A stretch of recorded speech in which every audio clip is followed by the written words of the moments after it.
ધાંગધ્રામાં દેહળ ભગત થઈ જાય એની ફરમાઈશ. સાહેબ કેવો ઓફિસર હશે, પોલીસ હતા. દેહળ ભગત પોલીસ હતા, જેલમાં નોકરી કરે.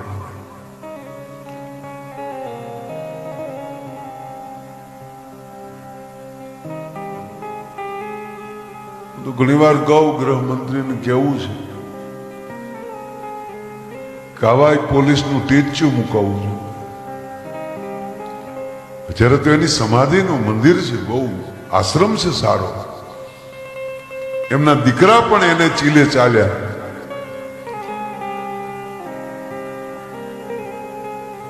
દેહળ ભગતે એક પ્રસંગ કરેલો. ઓલી વાત તો બહુ મોટી થાય એટલે નહીં લઉં, પણ આપણે યાદ કર્યા એટલે એક નવો પ્રસંગ આપવો આપણે. અને દુધરેજના કોઠારી બાપુ એ દેહળ ભગતના મદદે ગયેલા પ્રસંગ માટે. આપણે ઘરે કઈ પ્રસંગ હોય તો આપણે બધા સગાવાલા આવે, સંતોની પણ એક આનંદ હોય છે. દુધરેજના કોઠારી બાપુ, નામ તમે છે બાપુને પૂછીને લઈ લેજો, ભૂલી ગયો છું. એ જ્યાં વ્યવસ્થા માટે ગયેલા, મોટો ભંડારો રાખેલો દેહળ ભગતે, અને રસોડાની જવાબદારી દુધરેજના આપણા કોઠારી બાપુ. બન્યું એવું, રસોઈ ચાલુ થઈ ગઈ બનવાની. થોડું ઘણું ઘી જે હતા 2-5 ડબ્બા એ વપરાઈ ગયા. હવે બીજા ડબ્બા ક્યાં છે એ ખબર નહીં, ઘી મળે નહીં, તાત્કાલિક લાવવું ક્યાં છે. કોઠારી બાપુને બધાએ કીધું, રસોઈ બધા, બાપુ ઘી નથી. ઓહ, દેહળ ભગતના ગુરુ હતા ને એની વાઈફ હતી બાજુમાં. જો સાધુના ભરોસા જોવો, સંતોના ભરોસા જોવો કે હવે દેહળની આબરૂ એનો ગુરુ રાખે. જાવ એ વાયુમાંથી ડબ્બા ભરી આવો. આ ખાલી ડબ્બા જે થયા છે ને ઘીના, જાવ એ વાયુમાંથી ભરી આવો અને એના ગુરુનું નામ લેતા જજો. અને દુધરેજનો સાધુ સાહેબ એ રસોડાના ખૂણામાં બેસી ગયા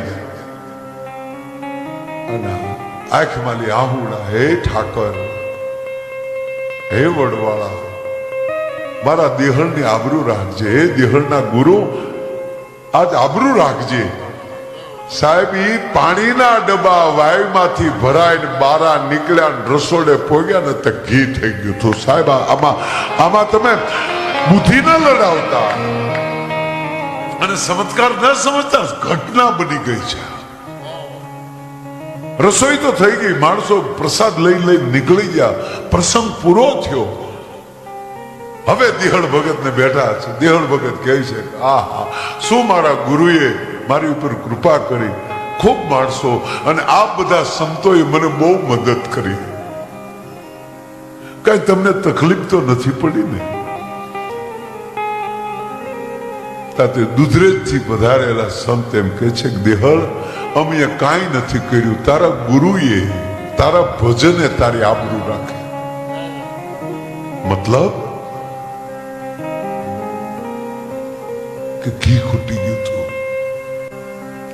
અરે બાપુ, હોય ઘી તો હતું, મેં મૂકેલું છે, અમને મળ્યું નહીં. તક તો રસોઈ કેમ કરી કે પછી અમે તારા ગુરુને આરાધ્યો, વડવાળા દેવ અમારા ભગવાનને આરાધ્યો અને કીધું કે આ દેહળની આબરૂ રાખજો. અમે રસોડાની જવાબદારી લઈને બેઠા છીએ. હે અન્નપૂર્ણા, ભીરે આવજે. એમ કરીને તમારા ગુરુનું નામ લઈને તમારા ગુરુની વાયુમાંથી પાણીના ડબ્બા ભરી આવ્યા. ઈ ડબ્બા અહીંયા રસોડે પોગ્યા એટલે ઘી થઈ ગયા.